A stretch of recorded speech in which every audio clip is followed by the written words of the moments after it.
نبی کریم صلی اللہ علیہ وسلم فرماتے ہیں احب الاعمال الی اللہ تعالی ادومها وان خلا۔ نبی کریم صلی اللہ علیہ وسلم فرماتے ہیں کہ لوگوں، اللہ رب العالمین کو سب سے زیادہ پسندیدہ عمل، سب سے زیادہ محبوب عمل جانتے ہو کیا ہے؟ فرمایا کہ وہ عمل ہے جو ہمیشہ کیا جائے اگرچہ کہ وہ کم ہو۔ تو ہم نے جتنی عبادتیں کی ہیں یہ مت سمجھے یہ عمل کر لیا ہم جنت میں چلے جائیں گے۔ جب تک اللہ کی رحمت ہمارے ساتھ شامل حال نہیں ہوگی ہم میں سے کوئی جنت میں نہیں جا سکتا، یہاں تک کہ نبی کہتے ہیں میں بھی جنت میں داخل نہیں ہو سکتا عمل کی وجہ سے، جب تک کہ اللہ کی رحمت میرے ساتھ شامل حال نہ۔ پھر اللہ کے نبی صلی اللہ علیہ وسلم وہی الفاظ دہراتے ہیں کہ لوگوں، اللہ کو سب سے زیادہ پسندیدہ، سب سے زیادہ محبوب عمل وہ ہے جو کم کیا جائے ہمیشہ کیا جائے۔ اللہ تعالیٰ کو ایسا عمل پسند ہے۔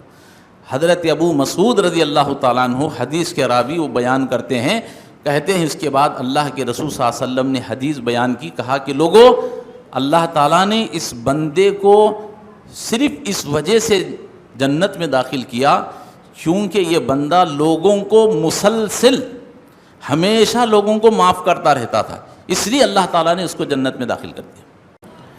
الحمدللہ نحمده ونستعینه ونستغفره ونعوذ باللہ من شرور انفسنا ومن سیئات اعمالنا من يهده الله فلا مضل له ومن يضلل فلا هادي له واشهد ان لا اله الا الله وحده لا شريك له واشهد ان محمدا عبده ورسوله ارسله بالحق بشيرا ونذيرا اما بعد فان خير الحديث كتاب الله وخير الهدي هدي محمد صلى الله عليه وسلم وشر الأمور محدثاتها وكل محدثة بدعة وكل بدعة ضلالة وكل ضلالة في النار فأعوذ بالله السميع العليم من الشيطان الرجيم بسم الله الرحمن الرحيم خاف والقرآن المجيد بل عجبوا أن جاءهم منذر منهم فقال الكافرون هذا شيء عجيب أَإِذَا مِتْنَا وَكُنَّا تُرَابًا ذَلِكَ رَجْعٌ بَعِيدٌ قَدْ عَلِمْنَا مَا تَنْقُصُ الْأَرْضُ مِنْهُمْ وَعِندَنَا كِتَابٌ حَفِيظٌ بَلْ كَذَّبُوا بِالْحَقِّ لَمَّا جَاءَهُمْ فَهُمْ فِي أَمْرٍ مَرِيجٍ أَفَلَمْ يَنْظُرُوا إِلَى السَّمَاءِ فَوْقَهُمْ كَيْفَ بَنَيْنَاهَا وَزَيَّنَّاهَا وَمَا لَهَا مِنْ فُرُوجٍ وَالْأَرْضَ مَدَدْنَاهَا وَأَلْقَيْنَا فِيهَا رَوَاسِيَ وَأَنبَتْنَا فِيهَا مِنْ كُلِّ زَوْجٍ بَهِيجٍ تَبْصِرَةً وَذِكْرَى لِكُلِّ عَبْدٍ مُنِيبٍ ونزلنا من السماء ماء مباركا فأنبتنا به جنات وحب الحصيد والنخل باسقات لها طلع نضيد رزقا للعباد وأحيينا به بلدة ميتا كذلك الخروج قال الله تبارك وتعالى في موضع آخر بسم الله الرحمن الرحيم واعبد ربك حتى يأتيك اليقين قال رسول اللہ صلی اللہ علیہ وسلم احب الاعمال الى اللہ تعالی ادومها وان خلا رواہ المسلم۔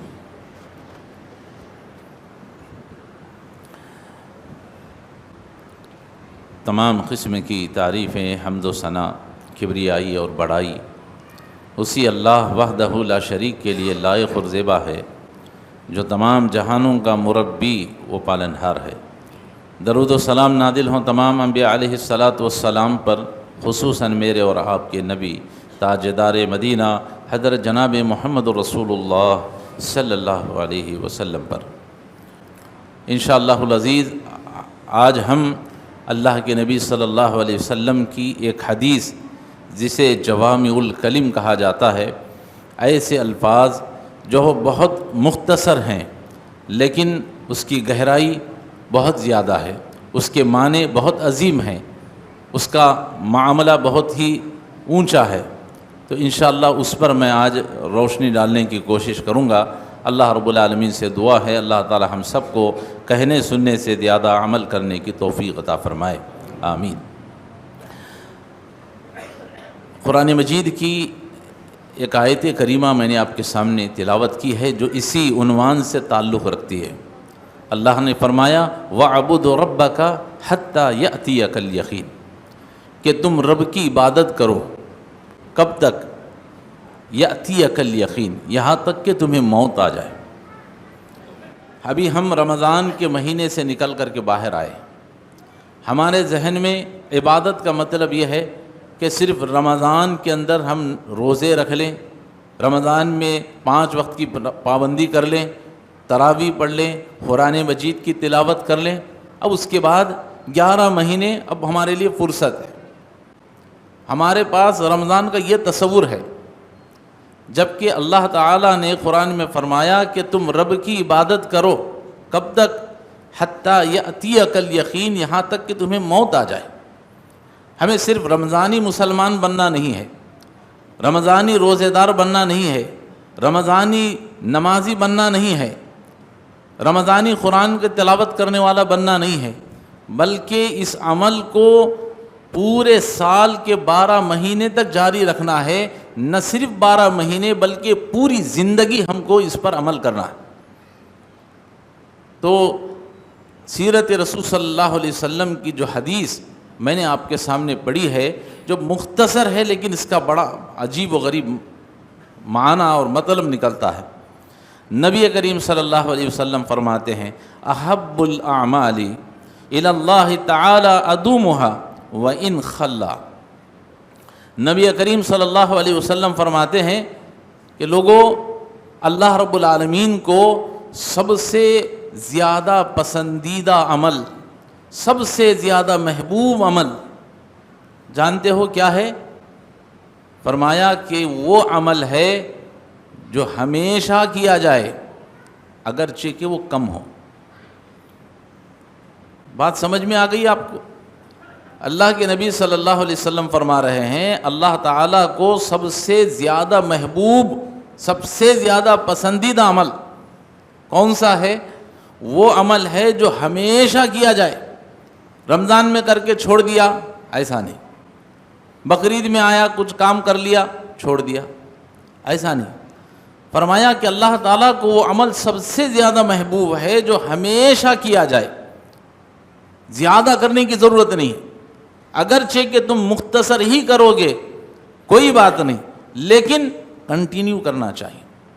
یہ حدیث میں اللہ کے نبی صلی اللہ علیہ وسلم امت کو پیغام دے رہے ہیں کہ اللہ تعالیٰ ایسے ہی عمل کو پسند فرماتا ہے۔ آئیے ایک اور حدیث پر نظر ڈالتے ہیں۔ حضرت عائشہ رضی اللہ تعالیٰ عنہ اس حدیث کی راویہ ہیں، وہ بیان کرتی ہیں کہ رسول اللہ صلی اللہ علیہ وسلم کے پاس ایک چٹائی تھی جانماز کی طرح۔ رسول اللہ صلی اللہ علیہ وسلم دن بھر اس جانماز پر بیٹھتے تھے، اور جب رات ہو جاتی تو رسول اللہ صلی اللہ علیہ وسلم اس جانماز کو بچھا کر کے نماز پڑھتے تھے۔ صحابہ نے دیکھا تو رسول اللہ صلی اللہ علیہ وسلم نماز پڑھ رہے ہیں، تو صحابہ بھی آپ صلی اللہ علیہ وسلم کے ساتھ نماز میں شریک ہو گئے۔ یہاں تک کہ بیان کیا جاتا ہے کہ ایک رات میں نمازیوں کی تعداد بہت زیادہ ہو گئی، بہت زیادہ نمازی آ گئے۔ اللہ کے نبی صلی اللہ علیہ وسلم نے سلام پڑھ کر دیکھا تو نمازیوں کی تعداد بہت زیادہ ہے، لوگ اس عمل پر زیادہ عمل کرنا چاہتے ہیں۔ تو اللہ کے نبی صلی اللہ علیہ وسلم نے لوگوں سے خطاب فرمایا۔ نماز کے بعد اللہ کے رسول نے خطاب فرمایا، کہا کہ لوگوں، تم اتنا ہی عمل کرو جتنا تمہاری طاقت ہے۔ نبی کریم صلی اللہ علیہ وسلم کو اللہ نے بہت زیادہ طاقت دی تھی، اور رسول اللہ صلی اللہ علیہ وسلم بہت زیادہ عبادت کرتے تھے، کئی دنوں تک روزہ رکھتے تھے۔ ہم نبی کا مقابلہ نہیں کر سکتے۔ رسول اللہ صلی اللہ علیہ وسلم ایسی نماز پڑھتے تھے کہ آپ کے پیروں میں ورم آ جاتا۔ بتائیے آج تک ہم نے کوئی ایسی نماز پڑھی ہو کہ جس کی وجہ سے پورے پیروں میں ورم آ جائے؟ کبھی کوئی پوری زندگی میں ہم نے کبھی ایسی نماز پڑھی ہے؟ نہیں پڑھا۔ تو رسول اللہ صلی اللہ علیہ وسلم فرماتے ہیں لوگوں، اتنا ہی عمل کرو جتنا اللہ نے تم کو طاقت دیا ہے۔ یاد رکھو، اللہ تعالیٰ ثواب دینے سے نہیں تھکتا، لیکن تم عمل کرتے ہوئے تھک جاؤ۔ اللہ تعالیٰ کو ثواب دینے میں کوئی پریشانی ہے کیا؟ اللہ تعالیٰ تھک جائے گا دیتے دیتے، میں اتنے دنوں دیا تھک گیا ہوں، ایسا ہوگا؟ اللہ کے نبی فرماتے ہیں اللہ تعالیٰ تمہیں اجر دینے سے، ثواب دینے سے نہیں تھکتا، لیکن تم اللہ کی عبادت کرتے ہوئے تھک جاؤ گے۔ اس لیے اللہ کے نبی نے آگے فرمایا، لوگوں اللہ تعالیٰ کو سب سے زیادہ پسندیدہ، سب سے زیادہ محبوب عمل وہ ہے جو ہمیشہ کیا جائے، اگرچہ کہ تم کم ہی کیوں نہ کرو۔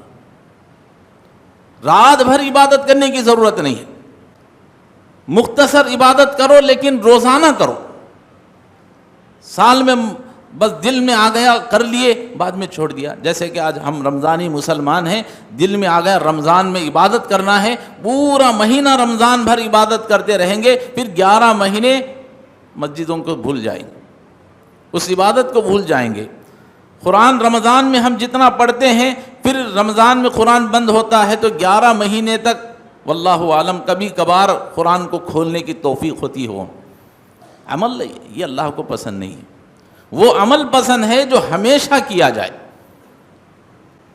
اور ایک حدیث میں آتا ہے، اللہ کے نبی صلی اللہ علیہ وسلم کی اس حدیث کو بیان کیا جاتا ہے۔ اللہ کے نبی صلی اللہ علیہ وسلم فرماتے ہیں کہ لوگوں درست عمل کرو، اچھا عمل کرو، کوالٹی والا عمل کرو۔ اللہ تعالیٰ کے پاس کوالٹی کی اہمیت ہے، کوانٹٹی کی نہیں۔ ہم کیا کرتے ہیں، ارے وہاں ہوٹل میں بریانی زیادہ دیتا، کوالٹی نہیں دیکھتے ہیں، کوانٹٹی دیکھتے ہیں، ارے وہاں بریانی زیادہ دیتا ہے، وہاں کم دیتا ہے۔ اللہ تعالیٰ کو وہ زیادہ چیز پسند نہیں ہے، اللہ تعالیٰ کو وہ چیز پسند ہے جو مختصر ہو لیکن اچھی ہو، کوالٹی والی ہو۔ تو اللہ کے نبی صلی اللہ علیہ وسلم فرماتے ہیں اللہ تعالیٰ کو کوالٹی والا عمل پسند ہے، کوالٹی والا عمل کرو، اور اعتدال والا، زیادہ بھی نہیں کم بھی نہیں۔ اتنا کم کر دیے ہیں کہ اب اس کی کوئی انتہا نہیں، زیادہ بھی نہیں کم بھی نہیں۔ اللہ کے نبی فرماتے ہیں میڈیم عمل کرو، کوالٹی والا عمل کرو اور میڈیم عمل کرو۔ پھر اللہ کے نبی صلی اللہ علیہ وسلم فرماتے ہیں لوگوں یاد رکھو تم میں سے کوئی بھی شخص عمل کی وجہ سے جنت میں داخل نہیں ہوگا۔ صحابہ کرام رضی اللہ تعالی علیہ مجمعین نے فرمایا اللہ کے رسول کیا آپ بھی عمل کی وجہ سے جنت میں داخل نہیں ہو سکتے؟ اللہ کے رسول نے فرمایا کہ ہاں میں بھی عمل کی وجہ سے جنت میں داخل نہیں ہو سکتا جب تک کہ اللہ کی رحمت میرے ساتھ شامل حال نہ ہو۔ تو ہم نے جتنی عبادتیں کی ہیں یہ مت سمجھے یہ عمل کر لیا ہم جنت میں چلے جائیں گے، جب تک اللہ کی رحمت ہمارے ساتھ شامل حال نہیں ہوگی ہم میں سے کوئی جنت میں نہیں جا سکتا۔ یہاں تک کہ نبی کہتے ہیں میں بھی جنت میں داخل نہیں ہو سکتا عمل کی وجہ سے، جب تک کہ اللہ کی رحمت میرے ساتھ شامل حال نہ۔ پھر اللہ کے نبی صلی اللہ علیہ وسلم وہی الفاظ دہراتے ہیں کہ لوگوں اللہ کو سب سے زیادہ پسندیدہ، سب سے زیادہ محبوب عمل وہ ہے جو کم کیا جائے ہمیشہ کیا جائے، اللہ تعالیٰ کو ایسا عمل پسند ہے۔ تو محترم حضرات ان تمام احادیث سے ہمیں یہ معلوم ہوتا ہے کہ ہم کو عمل جو کرنا ہے وہ ہمیشہ والا عمل کرنا ہے، چند دن کر دیے چھوڑ دیے، چند دن وہ کرے چھوڑ دیے، ایسا عمل اللہ کو پسند ہے۔ ایسا عمل کرو کہ جو ہمیشہ چلتا رہے، یہ تھی اللہ کی پسند۔ اب آئیے اللہ کے نبی صلی اللہ علیہ وسلم کی پسند پر جاتے ہیں، اللہ کے نبی کی احادیث کو سنتے ہیں۔ اللہ کے نبی صلی اللہ علیہ وسلم کے بارے میں آتا ہے کانا احب العمل الی رسول اللہ صلی اللہ علیہ وسلم الذی یدوم علیہ صاحبہ۔ اللہ کے نبی صلی اللہ علیہ وسلم فرماتے ہیں اس حدیث کو حضرت عائشہ رضی اللہ تعالیٰ عنہ بیان کرتی ہیں کہ رسول اللہ صلی اللہ علیہ وسلم کو سب سے زیادہ پسندیدہ، سب سے زیادہ محبوب عمل وہ تھا، اللہ کے رسول کو پسند والا عمل کون سا تھا؟ کہتی ہیں کہ وہ عمل اللہ کے رسول کو پسند تھا جو ہمیشہ کیا جائے اگرچہ کہ وہ مختصر ہی کیوں نہ ہو۔ اللہ کے نبی صلی اللہ علیہ وسلم کی پسند بھی وہی ہے۔ اللہ کے رسول نے فرمایا کہ ایسا عمل مجھے پسند ہے جو ہمیشہ کیا جائے اگرچہ کہ تم کم ہی کرتے ہو۔ اور ایک حدیث میں حضرت عائشہ رضی اللہ تعالیٰ عنہ بیان فرماتی ہیں، کانا رسول اللہ صلی اللہ علیہ وسلم اذا عمل عملا اثبتہ، حضرت عائشہ رضی اللہ تعالیٰ عنہ فرماتی ہیں کہ رسول اللہ صلی اللہ علیہ وسلم جب کبھی کوئی عمل کرتے تو آپ اسے ہمیشہ کرتے تھے۔ اللہ کے نبی صلی اللہ علیہ وسلم کا عمل یہ ہے کہ کوئی عمل کرتے تو رسول اللہ صلی اللہ علیہ وسلم ہمیشہ کرتے۔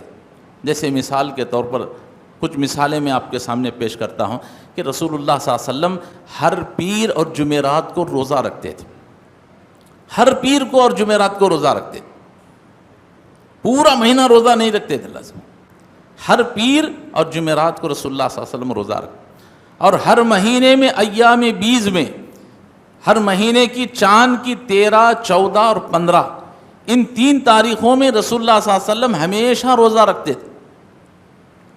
یہ رسول اللہ صلی اللہ علیہ وسلم کا عمل تھا۔ اور رسول اللہ صلی اللہ علیہ وسلم روزانہ تہجد کی نماز پڑھتے تھے، روزانہ۔ تو عائشہ رضی اللہ تعالیٰ عنہ بیان کر رہی ہیں کہ رسول اللہ صلی اللہ علیہ وسلم کوئی بھی عمل کرتے تو ہمیشہ کرتے رہتے۔ تو تہجد کی نماز رسول اللہ صلی اللہ علیہ وسلم روزانہ پڑھتے۔ کبھی کبھار آپ کو نیند لگ جاتی، آپ کی طبیعت خراب ہو جاتی، جس کی وجہ سے آپ رات میں تہجد کو نہ اٹھ سکتے، تو حدیث کے راویہ بیان کرتی ہیں کہ رسول اللہ صلی اللہ علیہ وسلم دن میں ان نمازوں کو پڑھتے تھے، عمل ہمیشہ والا۔ اور رسول اللہ صلی اللہ علیہ وسلم روزانہ فجر کی نماز سے پہلے جو 2 رکعت سنتیں پڑھی جاتی ہیں، وہ رسول اللہ صلی اللہ علیہ وسلم ہر دن فجر کی نماز سے پہلے کی 2 سنتیں پڑھا کرتے تھے، یہاں تک کہ اگر آپ گھر میں ہوں یا سفر میں ہوں تب بھی رسول اللہ صلی اللہ علیہ وسلم ان 2 نمازوں کو نہیں چھوڑتے تھے، اور فرماتے تھے کہ مجھے الدنیا وما فیہا، دنیا اور دنیا کی تمام چیزوں سے زیادہ مجھے محبوب ہیں۔ تو رسول اللہ صلی اللہ علیہ وسلم ہمیشہ یہ عمل کرتے تھے۔ اور پھر رسول اللہ صلی اللہ علیہ وسلم رمضان کا مہینہ آتا تو رسول اللہ صلی اللہ علیہ وسلم رمضان کے مہینے میں ہر رمضان میں 10 دن کا آپ اعتکاف فرماتے، ہر رمضان میں مسلسل جب تک آپ زندہ رہے رسول اللہ صلی اللہ علیہ وسلم نے 10 دن تک آپ نے اعتکاف کیا، اور جب آپ کی زندگی کا آخری سال تھا تو رسول اللہ صلی اللہ علیہ وسلم نے 20 دن کا اعتکاف فرمایا۔ دیکھا آپ نے کیسا رسول اللہ صلی اللہ علیہ وسلم عبادت کو ہمیشہ کر رہے ہیں۔ اور اسی طرح سے رسول اللہ صلی اللہ علیہ وسلم ہر سال، صحابی بیان کرتے ہیں، ہر سال 2 مونڈوں کی، 2 بکروں کی قربانی رسول اللہ صلی اللہ علیہ وسلم اپنے طرف سے کیا کرتے تھے، ہر سال کیا کرتے تھے۔ تو اس حدیث سے معلوم یہ ہوا کہ رسول اللہ صلی اللہ علیہ وسلم سب سے زیادہ وہ عمل کو پسند کرتے تھے جو ہمیشہ والا ہو، اور رسول اللہ صلی اللہ علیہ وسلم ہمیشہ ان اعمال پر عمل کرتے تھے۔ اللہ تعالی ہمیں بھی ایسے ہی عمل کرنے کی توفیق عطا فرمائے۔ ایسا نہیں رمضان میں آئے 5 وقت کی نماز، بتائیے کوئی ہم میں سے ایسا ہے کہ اس نے 1 وقت کی نماز چھوڑ دی ہو رمضان میں؟ کوئی بھی ہرگز نہیں چھوڑے گا نماز۔ اگر تاخیر ہو گئی یہ الگ چیز ہے، لیکن بعد میں آ کر کے ضرور آدمی نماز پڑھے گا، 1 نماز بھی نہیں چھوڑے گا۔ لیکن رمضان کا مہینہ گزر گیا، اب پتہ نہیں کتنی نمازیں ہم سے چھوٹتی ہیں، فجر بھی چلی گئی، ظہر بھی چلی گئی، کتنی نمازیں ہو جاتی ہیں، ہمیں احساس تک نہیں ہوتا کہ کون سی نماز ختم ہو رہی۔ لیکن وہی ماحول جب رمضان میں ہم دیکھتے ہیں تو 1 نماز بھی ہماری چھوٹتی نہیں۔ تو یہ اللہ کے نبی صلی اللہ علیہ وسلم کا عمل تھا۔ تو ہمیں اور آپ کو بھی چاہیے کہ ہم اعمال کو ہمیشہ کرنے والے بن جائیں۔ اللہ کے نبی صلی اللہ علیہ وسلم اس حدیث کے اندر جو جوامع الکلم ہے اس میں یہی پیغام دے رہے ہیں۔ اب آئیے میں آپ کو بتا دوں کہ اگر ہم میں سے کوئی شخص کوئی بھی عمل کرتا ہے، ہمیشہ پابندی کے ساتھ کرتا رہتا ہے، تو اس پر اس کو ثواب کیا ملے گا، اس کا فائدہ کیا ہوگا؟ حدیث میں آتا ہے، حضرت حذیفہ رضی اللہ تعالیٰ عنہ بیان کرتے ہیں، حذیفہ بن یمان رضی اللہ تعالیٰ عنہ بڑے پیارے صحابی رسول ہیں، کہتے ہیں کہ قیامت کے دن ایک آدمی کو رب کے دربار میں پیش کیا جائے گا۔ اللہ تعالیٰ اس بندے سے پوچھے گا کہ اے میرے بندے، دنیا میں تو کیا عمل لے کر کے آیا ہے؟ دنیا میں نے تجھے 60 سال 70 سال 80 سال جو بھی زندگی دی تھی، اس میں تو نے میرے لیے کیا عمل کیا ہے؟ وہ بندہ کہے گا اے میرے پروردگار میں نے اپنی زندگی میں کوئی عمل نہیں کیا، ایک بھی عمل نہیں کیا۔ رب فرماتا ہے کیا تو نے کوئی عمل نہیں کیا؟ تو بندہ کہتا ہے اللہ مجھے جہاں تک یاد ہے وہ یہ ہے کہ میں زندگی میں چونکہ تو نے مجھے دنیا میں مال سے نوازا تھا تو میں تجارت کیا کرتا تھا، تو لوگ مجھ سے تجارت کا مال خریدتے تو میں ان کو ادھار دے دیتا، یا کوئی مجھ سے قرضہ مانگتے تو میں ان کو قرضہ دے دیتا، اگر وہ غریب آدمی مجھ سے مہلت مانگتا تو میں اس کو مہلت دیتا، اور مہلت مانگتا تو اور مہلت دیتا، اگر اس کی زندگی تنگ دستی میں نظر آتی تو میں اس کے قرضے کو معاف کر دیتا، جب میں نے تجھے معاف کر دیا۔ اللہ بس یہی ایک میرا عمل ہے، اس کے سوا کوئی عمل نہیں۔ اللہ تعالیٰ فرماتا ہے اے فرشتوں میرا یہ بندہ میرے بندوں کو معاف کیا کرتا تھا، میں تو اس سے زیادہ حق رکھتا ہوں کہ میں اپنے بندے کو معاف کروں، لہذا اے فرشتوں میں نے اس بندے کو معاف کر دیا، لے جاؤ، لے جا کر کے اسے جنت میں داخل کر دو۔ اللہ اکبر۔ کوئی عمل نہیں کرتا تھا، بس لوگوں کو قرضہ دیتا تھا تو مہلت دیتا تھا، نہیں غریب آدمی ہے دے نہیں سک رہا تو کیا کرتا تھا؟ معاف کر دیتا۔ اب ہمارے لوگ کیا کرتے ہیں، بھئی میں ایک جنے کو 50,000 دیا تھا، دیتا نہیں، پیسہ دیتا نہیں، کیا مولوی صاحب رمضان میں زکوٰۃ کی نیت کر لوں گا، میں ان پیسے نہیں دے رہا، زکوٰۃ کی نیت کر لوں گا۔ ایک الگ ہمارا اسٹائل ہے، معاف کرنا نہیں چاہتے، یہ زکوٰۃ میں وہاں لے جا کر فٹ کر لیتے ہیں۔ ہاں دیا جا سکتا ہے لیکن اس کے دوبارہ آپ نہیں پوچھیں گے، آپ نے زکوٰۃ کی نیت کر لی، میں نے اس کو چھوڑ دیں، آپ پھر دوبارہ اس کو نہیں پوچھیں گے۔ تو یہ بہرحال یہ ایک الگ سبجیکٹ ہے۔ تو بتانا مقصود یہ ہے کہ اللہ تعالیٰ فرماتا ہے میرا بندہ میرے معافی کا زیادہ حقدار ہے، فرشتوں میں نے اس کو معاف کر دیا، جنت میں داخل کر دو۔ حضرت ابو مسعود رضی اللہ تعالیٰ عنہ حدیث کے راوی وہ بیان کرتے ہیں، کہتے ہیں اس کے بعد اللہ کے رسول صلی اللہ علیہ وسلم نے حدیث بیان کی، کہا کہ لوگوں اللہ تعالیٰ نے اس بندے کو صرف اس وجہ سے جنت میں داخل کیا کیونکہ یہ بندہ لوگوں کو مسلسل ہمیشہ لوگوں کو معاف کرتا رہتا تھا، اس لیے اللہ تعالیٰ نے اس کو جنت میں داخل کر دیا۔ دیکھا آپ نے اس حدیث میں کیا نقطہ مل رہا ہے؟ کب کی ایک بجنے کو قرضہ کر دیا، معاف کر دیا تو یہ مت سمجھے اب میں جنت میں چلا جاؤں گا۔ ایک تو توحید ضروری ہے، توحید کے بغیر کچھ نہیں، توحید کے ساتھ آپ لوگوں کو ہمیشہ معاف کرتے رہیں۔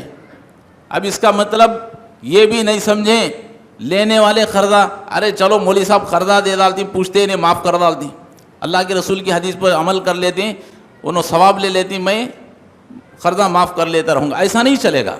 یاد رکھیے اللہ کے نبی صلی اللہ علیہ وسلم نے اس آدمی کی جنازے کی نماز، جب جنازہ لایا جاتا تو اللہ کے رسول پوچھتے تھے کیا اس پر کوئی قرضہ ہے؟ کہا جاتا کہ ہاں، تو کوئی ادا کرے گا یا نہیں؟ اگر کوئی ادا کرنے کے لیے تیار ہو جاتا تو ٹھیک، اگر کوئی جنازہ ایسا آتا جس پر قرضہ ہے اور اس کو کوئی ادا نہیں کر رہا ہے تو اللہ کے رسول فرماتے میں اس آدمی کی جنازے کی نماز نہیں پڑھاؤں گا۔ اب پتہ نہیں کتنے لوگ ایسے ہیں ہم میں سے جنہوں نے لوگوں سے قرضہ لیا ہے، اب ان کی دینے کی نیت ہی نہیں ہے، وہ چاہتے ہیں کہ ان کو ڈبا دیں۔ اگر ایسے ہی آپ دنیا سے رخصت ہوں گے تو پھر آپ کی حساب سے دیکھا جائے تو جنازہ پڑھانے کا بھی حق نہیں ہے۔ اب اللہ تعالی ہمیں اس سے بچنے کی توفیق عطا فرمائے۔ تو اللہ کے نبی صلی اللہ علیہ وسلم اس حدیث میں بیان کر رہے ہیں اللہ نے اس بندے کو اس لیے معاف کیا کہ یہ لوگوں کو مسلسل معاف کرتا رہتا تھا، تو اللہ نے اس لیے اس کو معاف کر دیا۔ اور آخری حدیث بیان کر کے اپنی بات کو ختم کر دیتا ہوں۔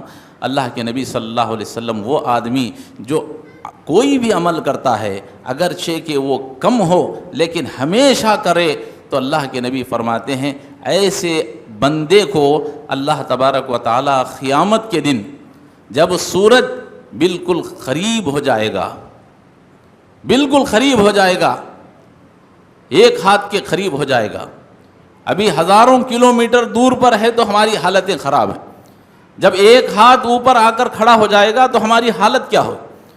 اس وقت انسان پسینے میں شرابور ہوگا، انسان کا دماغ جیسے ہانڈی میں گوشت کھولتا ہے ویسا کھول رہا ہوگا، ایسی خطرناک اس وقت دھوپ ہوگی۔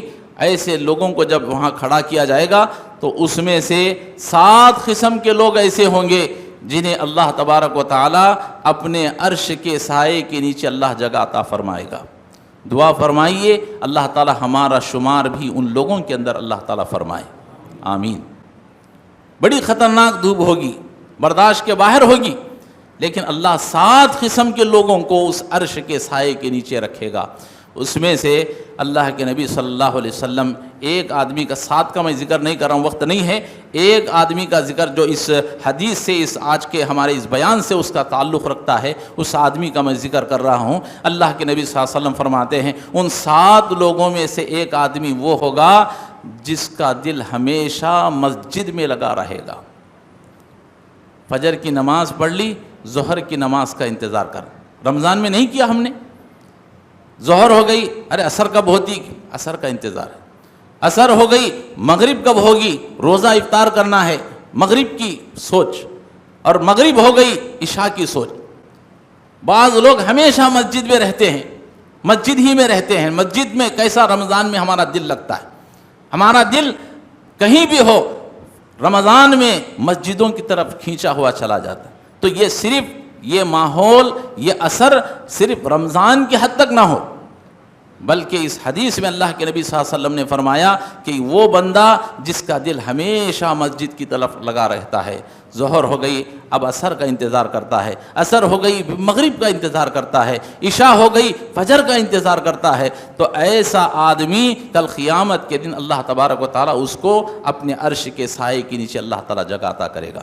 تو یہ اس خطبے کا خلاصہ یہی ہے کہ ہم اور آپ صرف رمضانی مسلمان نہ بنیں، بلکہ سالانہ جو مسلمان بنتے ہیں، ربانی مسلمان جسے کہا جاتا ہے، ہمیشہ زندگی بھر وَاعْبُدْ رَبَّكَ حَتَّىٰ يَأْتِيَكَ الْيَقِينُ، کہ ہم اپنے رب کی عبادت کریں یہاں تک کہ ہمیں موت آ جائے، اتنی عبادت کرنے والے ہم بن جائیں۔ اللہ تعالی ہم سب کو ایسی ہی نیک توفیق عطا فرمائے، آمین۔ وآخر دعوانا الحمد للہ رب العالمین۔ بارک اللہ لنا ولکم فی القرآن العظیم ونفعنا وإیاکم بالآیات والذکر الحکیم، انہ تعالی جواد کریم ملک بر رحیم رب حلیم۔